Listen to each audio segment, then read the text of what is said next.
Hello students, ninth standard English subject. We have finished the lesson. The name of that lesson was the last lesson. We have finished the last lesson and we have finished our syllabus also. Now we are going to discuss on English workshop given below the lesson. We will discuss on the questions given here and you have to write all the answers. Now see question number first.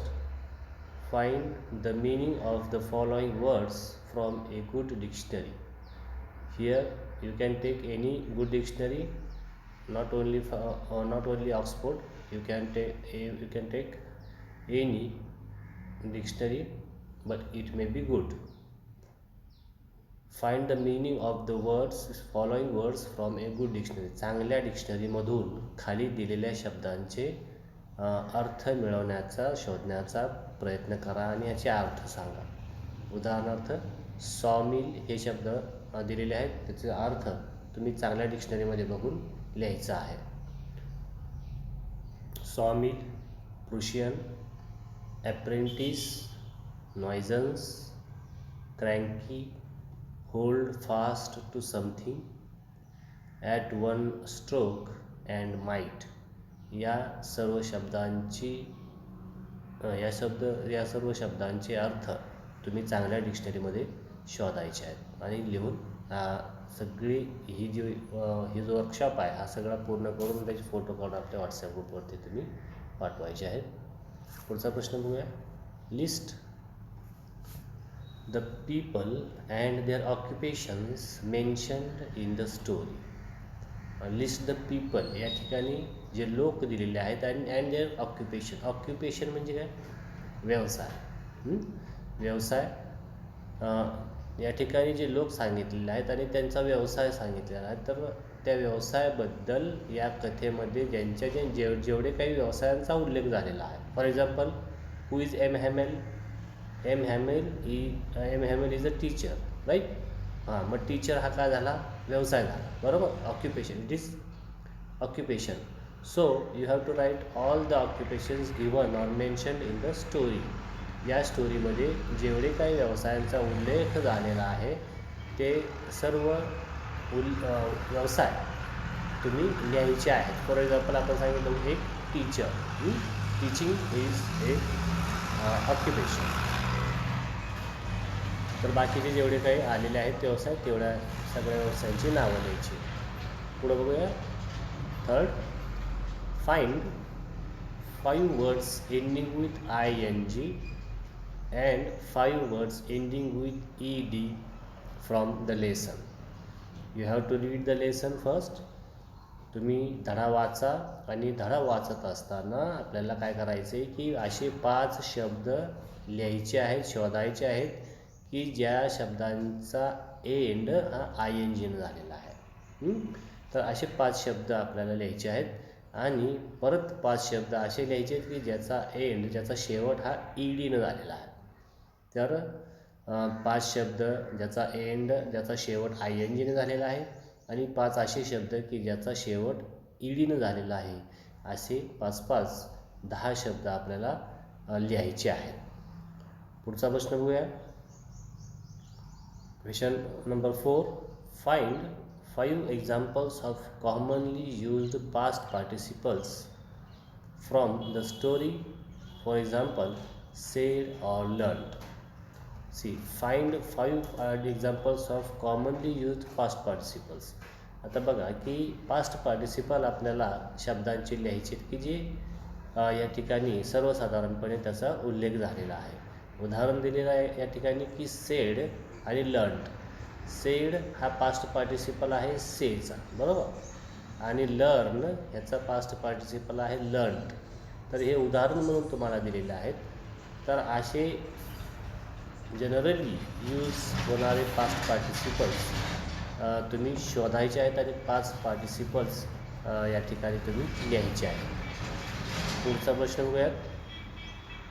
5th, what is the meaning of the following words and phrases as the phrases in the पॅसेजमध्ये choose the correct alternative.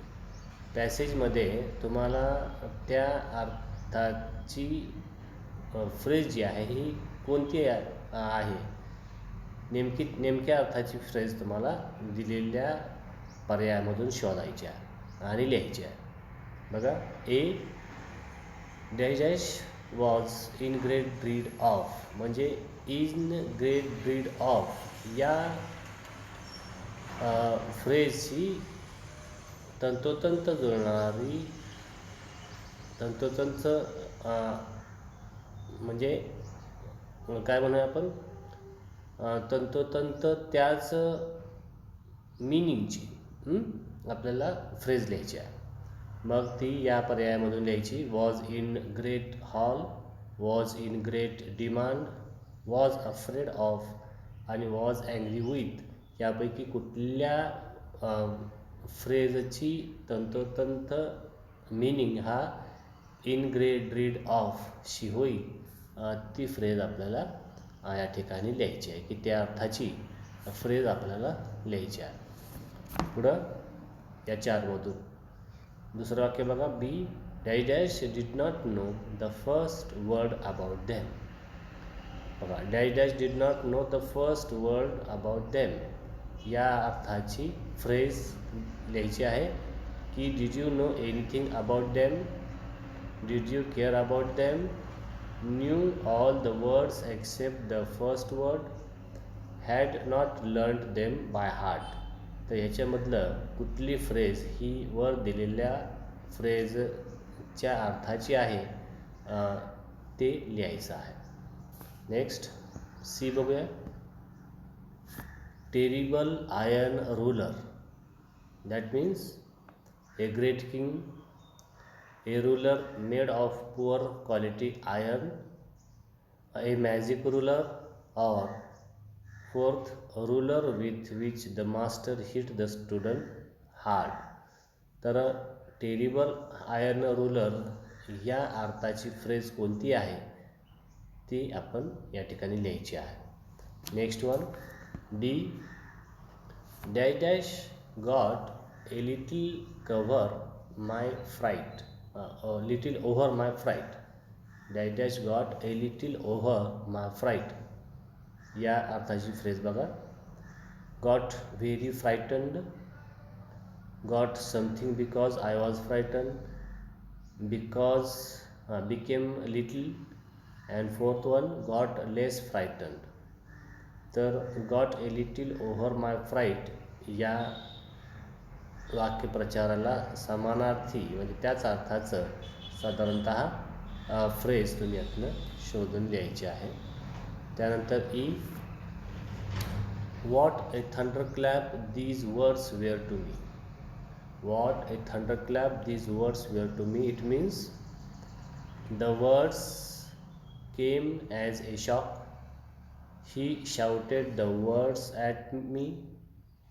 There was thunder and lightning. The words are accompanied by claps. So these are the words. You have to find out the phrase which was similar to that phrase. What a thunderclap these words were to me. यापैकी एक phrase तुम्ही द्यायची आहे. त्यानंतर F बघा. Dash dash she put off learning tomorrow. Dash dash she put off learning tomorrow याचे पर्याय आहेत. She prepare for learning, she did not learn at that time, she cancelled tomorrow's learning, and she studied the word tomorrow. See so what is the perfect meaning of this phrase? You have to choose a correct alternative. आणि याच्यामधला एक पर्याय तुम्हाला निवडायचा आहे. तर हे बघितले आपण 5 प्रश्न. या जे आपण आता चर्चा केलेली आहे 5 प्रश्नांवरती, हे 5ही प्रश्न तुम्ही आत्ता सोडवायचे आहेत. आणि हे 5 प्रश्न सोडवल्यानंतर त्याचा फोटो घ्या आणि फोटो घेतल्यानंतर मला आपल्या व्हॉट्सॲप ग्रुपवरती तो शेअर करा, की जेणेकरून तुमची एक्झरसाईज मला चेक करता येईल आणि त्याला मार्क्स देता येईल. आणि पुढच्या ॲक्टिव्हिटी जी आहेत ते आपण पुढच्या तासाला पाहूयात. So we will stop here. थांबूया आपण इथं. एक्झरसाईज सर्वांनी सोडवा, सर्वांनी पाठ बघा. पाठामध्ये काय अडचण असेल तर सांगा, फोन करून सांगा, आणि नसेल समजला तरी सांगा, आपल्याला तो रिपीट करता येईल. तर पाठ बघा, पाठावरती विचारलेले स्वाध्याय बघा आणि टेस्ट पण सोडवा. ओके, धन्यवाद.